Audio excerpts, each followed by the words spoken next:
कर्जतमधील पळसदरी एक पुण्यनगरी.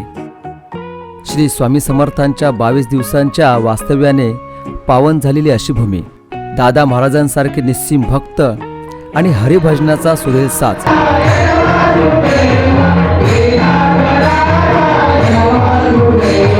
महाप्रसाद तसेच स्वामी सेवेकरी आणि भक्तांमध्ये असलेला समाधानाचा भाव, या सर्व गोष्टी या व्हिडिओमध्ये आपण पाहणार आहोत. तर चला मग या आपल्या नवीन व्हिडिओला सुरुवात करूया. भटकंती मनाची.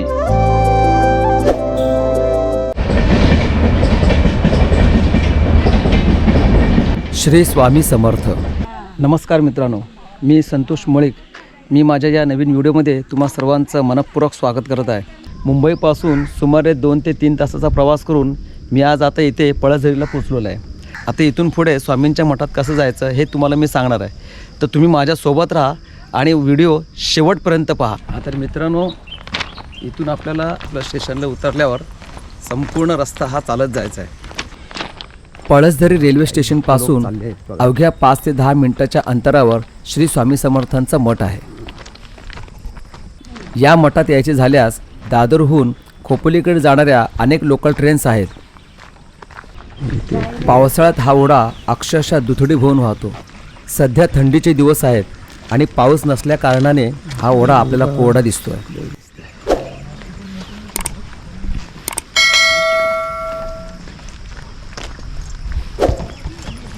हे बघा मित्रांनो, एक जाताना इथे कलकाई देवीचं मंदिर आहे.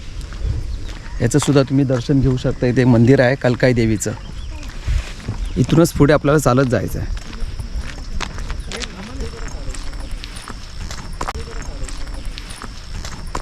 मस्त वाटते सकाळी सकाळी असं निसर्गाच्या सानिध्यातून जाताना. आणि सकाळी पहाटे पहाटे एकदम ज्यावेळी आपण प्रवासासाठी घरातून निघतो, ट्रेनमध्ये समजा बसायला जागा मिळाली तर आपण बसून बसून कंटाळतो, पण ह्या मार्गातून जेव्हा चालतो तेव्हा एक बरं वाटतं. मस्त सुंदर असं वातावरण आहे, गावचं वातावरण. आपण मुंबईच्या धकाधकीच्या जीवनातून थोडासा वेळ काढून जेव्हा आपण अशा ठिकाणी येतो त्यावेळी आपल्याला खूप बरं वाटतं. आणि आपण अशा गावच्या रस्त्यातून चालतो तेव्हा पण आपल्याला खूप बरं वाटतं. थोडा दम लागतो कारण आपल्याला चालायची सवय नसते. हे बघा, चालत आलात पुढून तर इथून मार्ग दिसते बघा. मित्रांनो, काहीसं अंतर चालून आल्यावर आपण गावात प्रवेश करतो. पळसदरी वाडी असं या गावाचं नाव आहे. पहा, इथे आपल्याला छोटी छोटी घरंसुद्धा पाहायला मिळतात.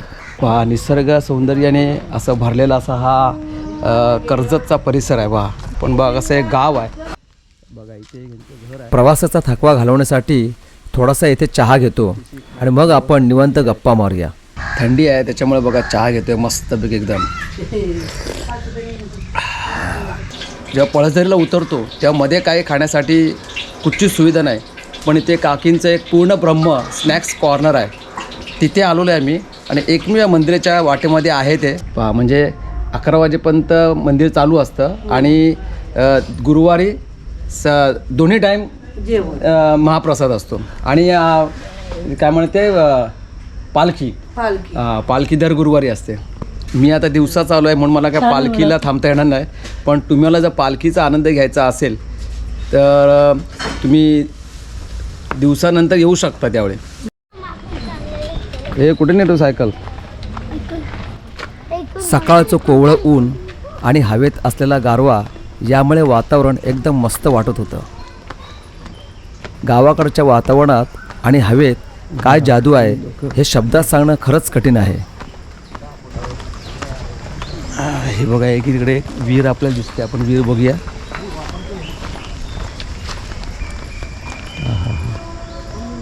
कासव आहे. कुठे आहे कासव? आतमध्ये असेल. बघा, ही जुनी अशी विहीर आहे. इथे गावात आल्याच्यानंतर आपल्याला अशाच काही गोष्टी पाहायला मिळतील. अनेक आबालवृद्ध स्वामी भक्त स्वामींच्या दर्शनाच्या ओढीने सतत रस्ता चालत असतात. वाटेत मला फुलं विकणाऱ्या या आजी दिसल्या. त्यांच्याकडे असलेली ताजी कमळाची फुलं पाहून थोडासा थांबलो. सकाळ सकाळी पाहिलं तशी ताजी ताजी अशी ही कमळाची फुलं आहेत, ताजी आहेत ना, म्हणूनच म्हटलं देवासाठी घेऊन जाऊया. जास्त फुललेलं पण नको, थोडं आहे बाई. हे बाई, सकाळची ताजी फुलं आहेत, देवाच्या चरणी अर्पण करायला बरं आहे. पैसे दे ना. हां.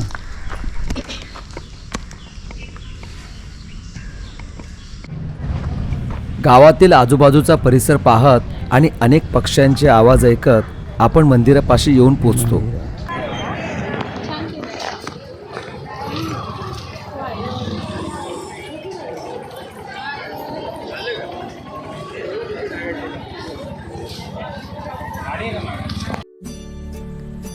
पहा मित्रांनो, हेच ते पळसदरीचं श्री स्वामी भक्त दादा महाराज दरेकर यांनी स्थापन केलेलं हे मंदिर. मित्रांनो, ह्या मंदिराला अक्कलकोट श्री स्वामी समर्थ मठ असं म्हटलंय. त्याची माहिती आपण पुढे घेऊया.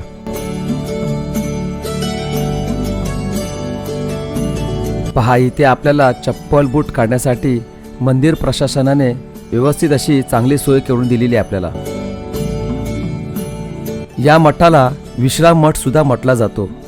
त्याचं उत्तर सुद्धा या व्हिडिओत आपल्याला मिळेल, तर व्हिडिओ संपूर्ण पहा.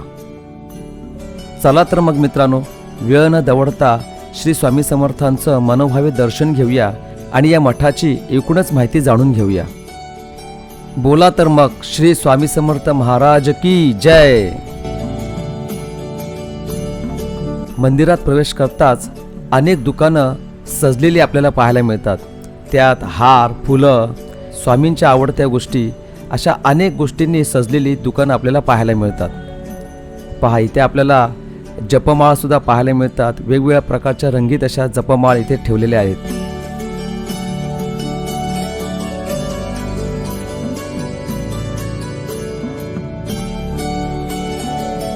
स्वामींचे आवडते बेसनाचे लाडू, पुरणपोळी आणि हिना अत्तर सुद्धा आपल्याला येथे मिळेल.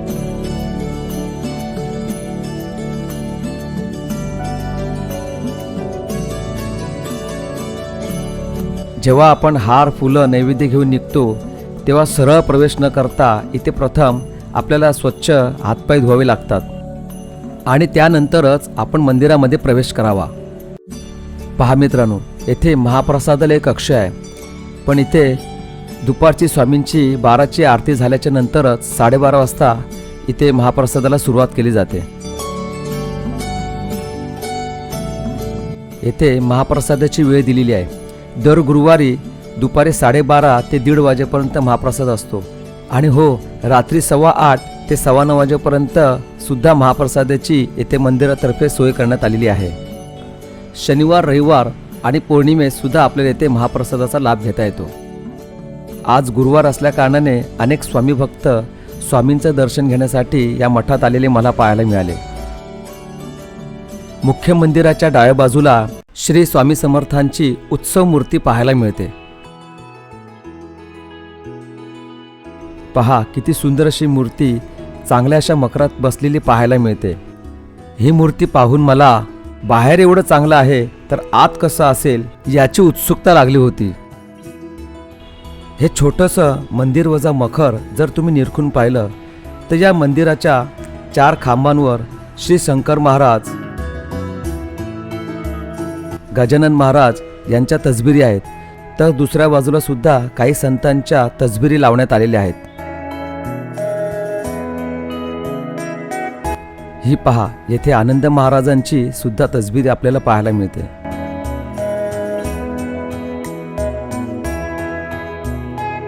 आणि स्वामींचे परमभक्त श्री स्वामीसूत श्रीपाद वल्लभ तसेच नृसिंह सरस्वतींच्या तसबिरी येथे आपल्याला पाहायला मिळतील. डोळ्यांचं पाळणं फेडणारं असं हे देखणं रूप पाहून एवढ्या दुरून प्रवास करून आल्याचं सार्थक झाल्यासारखं वाटतं. डोळ्यांत साठवून ठेवावं असं हे तेजस्वी रूप. या मंदिराच्या मागेच श्री स्वामींनी या ठिकाणी केलेल्या अनेक साक्षात्कारांचं वर्णन केलेला एक फलक आपल्याला पाहायला मिळतो. तो फलक नक्की वाचा, म्हणजे तुम्हाला या पुण्यनगरीच्या मठाची अजून माहिती मिळेल.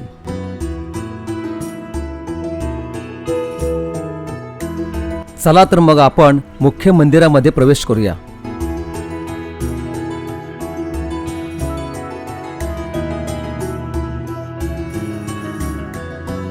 पहा मित्रांनो, मंदिरात प्रवेश करताच आपल्याला अक्कलकोटला आल्यासारखं वाटतं, कारण अक्कलकोटच्या मंदिरात सुद्धा अशाच प्रकारे नक्षीकाम केलेलं आपल्याला पाहायला मिळतं. जसं अक्कलकोटच्या मंदिरात श्री स्वामी समर्थांचा मुखवटा आहे, तसाच मुखवटा या मंदिरात सुद्धा आपल्याला पाहायला मिळतो. मठाच्या छतावर असलेली ही LED लाईट आपलं लक्ष वेधून घेते. या नक्षीकामामुळे मंदिराच्या सौंदर्यात अजूनच भर झालेली दिसते. या कोरलेल्या नक्षीमध्ये सुंदर असा दत्तगुरूंचा छानसा फोटो आणि स्वामी समर्थांची बसलेली मूर्ती आहे. खाली उभे राहून कदाचित ते आपल्याला दिसत नाही, पण या माझ्या व्हिडिओमधून ती स्पष्ट पाहायला मिळते. मुख्य मंदिराच्या गाभ्यासमोर गणराज विराजमान आहेत, तर त्यांच्या पाठीमागे शेषनाग सुद्धा विराजमान झालेले दिसतात.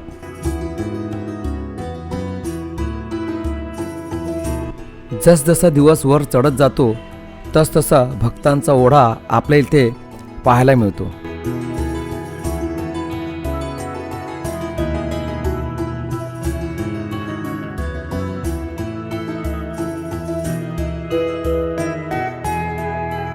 ही आहे दर्शन रांग.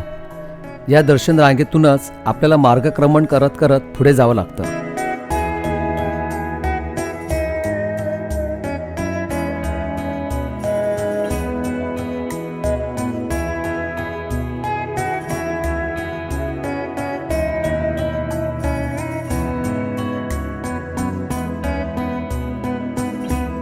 दर्शन रांगेकडून आपण पुढे पुढे जात गुरुकक्षापर्यंत येऊन पोहोचतो.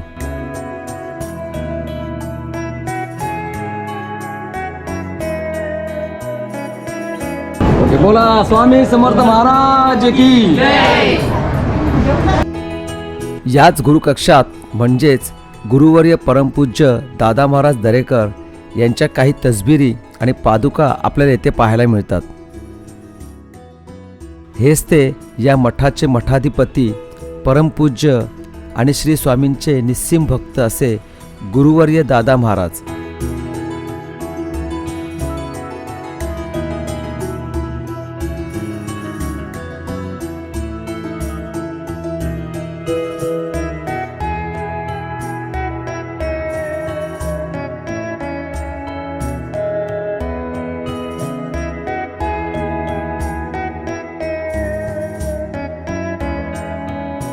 गुरुकक्षातून बाहेर येऊन आपण मंदिराच्या मुख्य गाभाऱ्यापाशी येऊन पोहोचतो. गाभाऱ्याच्या समोरच भला मोठा पितळेचा शेषनाग आपल्याला पाहायला मिळतो.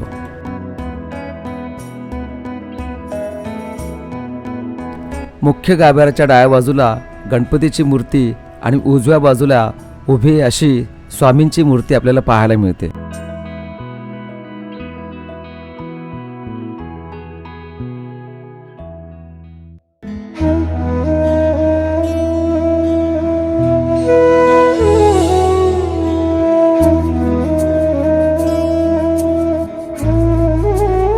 चला तर मग मित्रांनो, या मठाची स्थापना कशी झाली हे आपण थोडक्यात जाणून घेऊया. दादा महाराजांच्या आठवणीप्रमाणे ते असं सांगतात की स्वामी एकदा पुण्याहून मुंबईकडे जात असताना पळसदरीच्या परिसरात म्हणजेच आपण ज्या मंदिरात उभे आहोत त्या ठिकाणी त्यांनी 22 दिवस वास्तव्य केलं. म्हणून या स्थानाला विश्राम स्थान असेही म्हटलं जातं. आणि याच ठिकाणी काही दिवसांनी श्री स्वामी समर्थांच्या दृष्टांताने अवघ्या 22 दिवसातच या मठाचे काम पूर्ण करून हे सुंदर असं मंदिर म्हणजेच मठाची निर्मिती करण्यात आली. 1995च्या दत्तजयंतीच्या मुहूर्तावर या मठाचे भूमिपूजन करण्यात आले आणि पाहता पाहता पळसदरीचे पुण्यनगरीत रूपांतर झाले. आजही देश विदेशातून अनेक भाविक पळसदरीच्या या पुण्यनगरीत येऊन या मठात श्री स्वामी समर्थांचे दर्शन घेऊन जातात. अक्कलकोटच्या धर्तीवर उभारलेला हा मठ खरोखरच स्वामी भक्तांसाठी एक पर्वणीच आहे असं म्हटलं तर वावगं ठरणार नाही. आणि याचे सर्व श्रेय दादा महाराजांनाच आहे, कारण संकटात सापडलेल्या अनेक लोकांना योग्य मार्गदर्शन करून त्यांच्या चेहऱ्यावर हास्य फुलवण्याचे महान कार्य मठाधिपती दादांनीच केले आहे.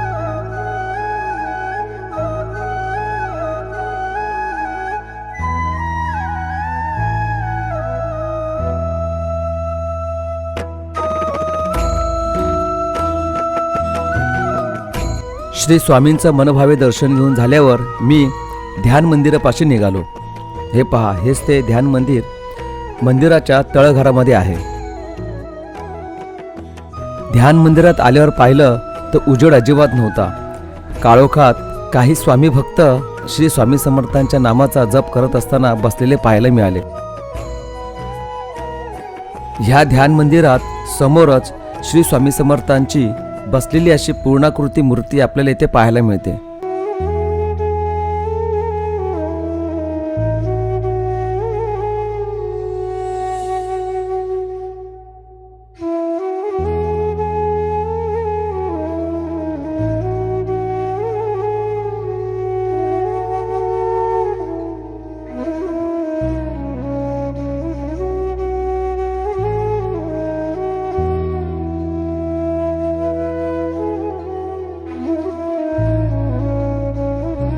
आणि हो, तसेच या मठात दर गुरुवार, शनिवार, रविवार आणि पौर्णिमेस महाप्रसादाची सोय करण्यात आलेली आहे. दर गुरुवारी रात्री पालखी सोहळा सुद्धा आयोजित केला जातो. या मठात दररोज दुपारी 12 वाजता श्री स्वामींची आरती केली जाते आणि नंतर त्यांना नैवेद्य दाखवला जातो.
स्वामींची आरती झाल्यावर स्वामींना नैवेद्य दाखवला जातो आणि तो सुद्धा चक्क वाजत गाजत मंदिरापर्यंत आणला जातो.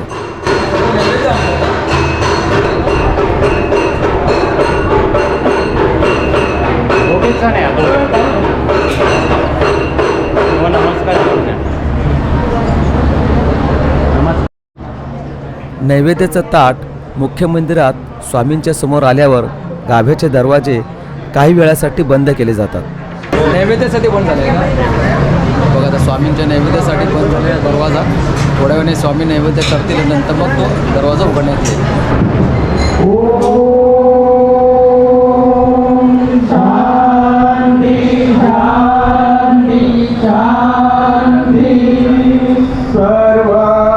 श्री स्वामी समर्थांचा नैवेद्य झाला की मग स्वामी भक्तांसाठी महाप्रसाद कक्ष सुरू करण्यात येतो.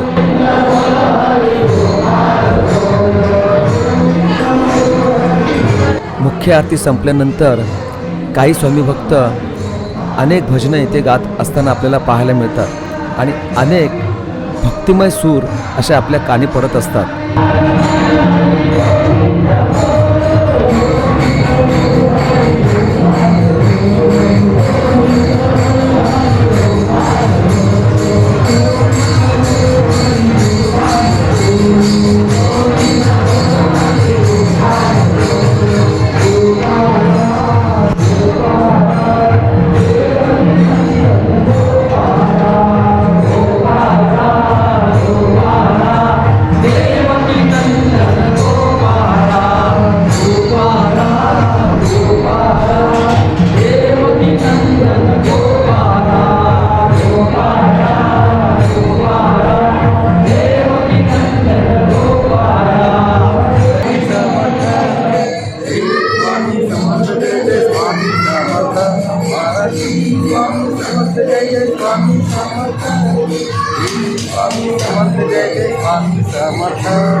मी जेव्हा महाप्रसाद कक्षात आलो तेव्हा येथे मला अतिशय आनंद, समाधान आणि चैतन्याचे चित्र पाहायला मिळाले. येथे असलेले सेवेकरी सुद्धा स्वामी भक्तांना महाप्रसाद वाढताना तेवढेच समाधानी आणि आनंदी दिसत होते.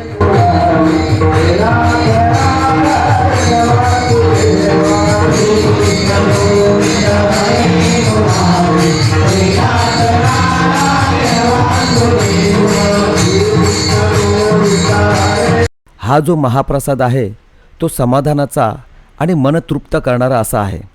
सर्वांसोबत एकत्र बसून जेव्हा हा महाप्रसाद घेतला जातो तेव्हा आपसुकच मनात असलेला गर्व आणि अहंकार नाहीसा झालेला असतो.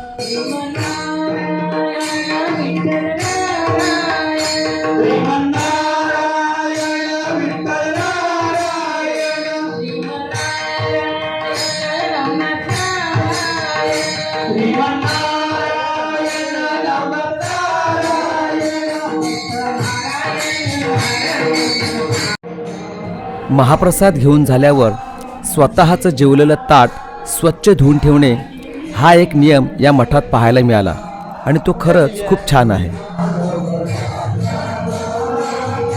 जेवढ्या भक्तीने महाप्रसाद घेतला तेवढ्याच स्फूर्तीने आपलं ताट स्वच्छ करताना इथे भक्तगण आपल्याला दिसतात. आपण धुतलेलं ताट स्वच्छ आहे की नाही याचं निरीक्षण येथे सेवेकरी करतात, कारण तेच ताट पुन्हा महाप्रसादासाठी वापरलं जातं. खरंच मित्रांनो, जेव्हा आपण अशा भक्तिमय वातावरणात वावरतो तेव्हा मी कोण आहे याचं उत्तर आपल्याला त्यावेळी मिळालेलं असतं आणि एक चांगला विचार घेऊन आपण मंदिराबाहेर पडत असतो. हा तर मित्रांनो, आता आपण पळसदरीमध्ये येऊन श्री स्वामी समर्थांचं दर्शन घेतलं आणि एकूणच तेथील माहिती आपण जाणून घेतली. तर हा व्हिडिओ तुम्हाला कसा वाटला मला कमेंट करून सांगा आणि व्हिडिओ आवडला तर नक्की लाईक करा, शेअर करा. चला तर मी मित्रांनो एक नवीन व्हिडिओसाठी मी तुमची रजा घेतो.